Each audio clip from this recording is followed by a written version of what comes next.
Hello అందరికీ, welcome to Geetha family talks. ఎలా ఉన్నారు అందరూ?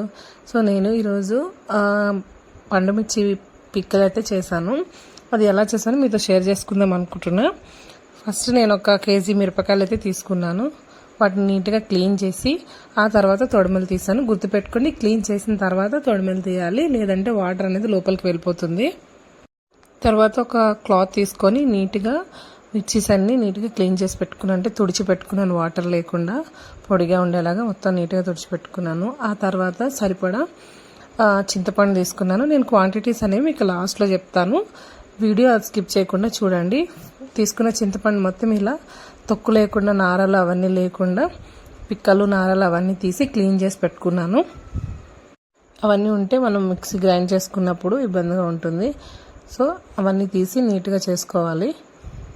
సో నేను 1 కేజీ మిర్చికి ఆల్మోస్ట్ 1/2 కేజీ చింతపండు అయితే తీసుకున్నాను. చూసారు కదా ఎలా క్లీన్ చేశాను. తర్వాత మిర్చీస్ని ఇలా చిన్న చిన్న పీసెస్ కింద కట్ చేసుకున్నాను. ఇక్కడ వీడియోలో చూపించినట్టు మొత్తం అన్ని నీట్గా రౌండ్గా కట్ చేసుకున్నాను.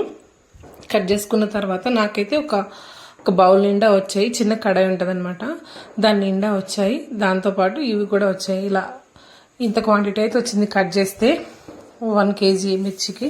తర్వాత నేను వీటి కోసం అని చెప్పి 1 టేబుల్ స్పూన్ మెంతులు అండ్ 2 టేబుల్ స్పూన్ ఆవాలు వేసి రోస్ట్ చేసుకున్నాను. దోరగా వేయించుకోవాలి, బాగా వేయకపోతే కనుక చేదు వస్తాయి. అందుకని చెప్పి దోరగా వేయించుకోవాలి. ఇక్కడ చూపించినట్టు కొంచెం రెడ్డిష్ కలర్లో రావాలి. అలా అయితే వేయించి పక్కన పెట్టుకున్నాను. తర్వాత మన దగ్గర ఉన్న చింతపండు అండ్ మిర్చి అవన్నీ సాల్ట్ వేసి మిక్సీ అయితే చేసుకోవాలి. నేను ఫస్ట్ జార్లో ట్రై చేశాను, బట్ జార్లో కన్నా గ్రైండర్లో వేస్తే తొందరగా అయిపోతుంది కదా అనిపించింది. అంటే తొందరగా మీన్స్ క్వాంటిటీ ఎక్కువ ఉంది కాబట్టి మిక్సీలో అయితే కష్టం అవుతుంది, అండ్ గ్రైండర్లో తిప్పితే కొంచెం రోటీ టైప్ ఫీల్ వస్తుంది కదా అని చెప్పి గ్రైండర్లో వేసాను. దాంట్లో వెల్లుల్లి కూడా కొన్ని పొట్టు తీసి వేసాను అనమాట. ఒక 20 దాకా వేసాను. సో ఫైనల్గా ఇంత పేస్ట్ అయితే వచ్చింది. దీనికి తర్వాత ఒక 2 డేస్ అలా పెట్టి తర్వాత నేను తాలింపు అయితే చేశాను. తాలింపుకి ఇలా కొన్ని కరివేపాకు తీసుకొని, వెల్లుల్లి ఇంకా కొంచెం ఒక 20 to 30 పలుకులు తీసుకొని ఆయిల్ పెట్టి, ఆయిల్ అయితే బేసిక్గా ఎక్కువ వేయాలి. అంటే లైక్ 1 కేజీ మిర్చికి 1/2 లీటర్ వరకు ఆయిల్ వేయాలి. బట్ నేను కావాలని ఆయిల్ తక్కువ వేసాను. ఎందుకంటే మా ఇంట్లో తొందరగానే అయిపోతుంది, పికిల్ తొందరగానే తినేస్తారు. ఎక్కువ రోజులు స్టోర్ చేయాల్సిన అవసరం లేదు కాబట్టి ఆయిల్ కూడా కొంచెం తక్కువ అయితే బెస్ట్ అని చెప్పి సమ్మర్ కదా అని నేను తక్కువ వేసుకున్నాను. మామూలుగా టిఫిన్స్కి అలా తినడానికే కాబట్టి నేను తక్కువ వేసుకున్నాను. మీరు స్టోర్ చేసుకోవాలి అనుకుంటే కనుక కొంచెం ఆయిల్ ఎక్కువగానే వేసుకోండి. 1 కేజీ మిర్చికి 1/2 కేజీ చింతపండు అండ్ ఆయిల్ కూడా 1/2 కేజీ, ఇది క్వాంటిటీ. అండ్ వెల్లుల్లి అయితే మనకు నచ్చినన్ని వేసుకోవచ్చు తాలింపులో. ఇది ఎండుమిర్చి, కరివేపాకు, వెల్లుల్లి వేసి దాంట్లో చిటికెడు ఇంగువ వేసాను.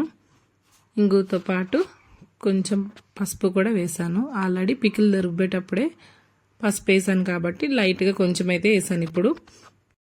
సో ఫైనల్గా తాలింపు అయిపోయిన తర్వాత పికిల్ మొత్తం అందులోకి ట్రాన్స్ఫర్ చేసి కాసేపు వదిలేసాను. మొత్తం నీట్గా కలిసేలాగా, ఆయిల్ అంతా కలిసేలాగా కలుపుకున్నాను.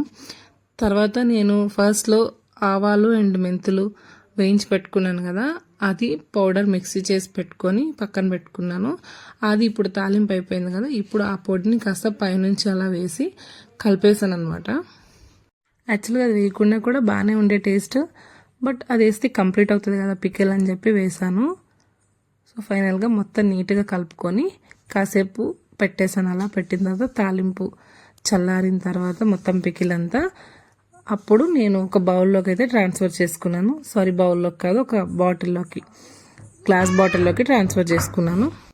సో బాటిల్ నిండా అయితే వచ్చింది పికిల్. అండ్ అది కాకుండా కొంచెం ఎక్స్ట్రా కూడా మిగిలింది, అది ఒక చిన్న బాటిల్లో ట్రాన్స్ఫర్ చేశాను. సో ఫైనల్గా పికిల్ అయితే ఇలా రెడీ అయిపోయింది. సో వేడివేడి అన్నంలో కొంచెం పికిల్ కలుపుకొని తినేసాను. అండ్ మా ఇంట్లో కూడా అందరికీ నచ్చింది టేస్ట్. సో మీకు ఎలా అనిపించిందో కామెంట్ చేయండి. అండ్ పండుమిర్చి పచ్చడి అంటే ఎంతమందికి ఫేవరెటో కామెంట్ చేయండి. నచ్చితే లైక్ చేయండి, షేర్ చేయండి, సబ్స్క్రైబ్ చేసుకోండి. Follow for more videos. Bye.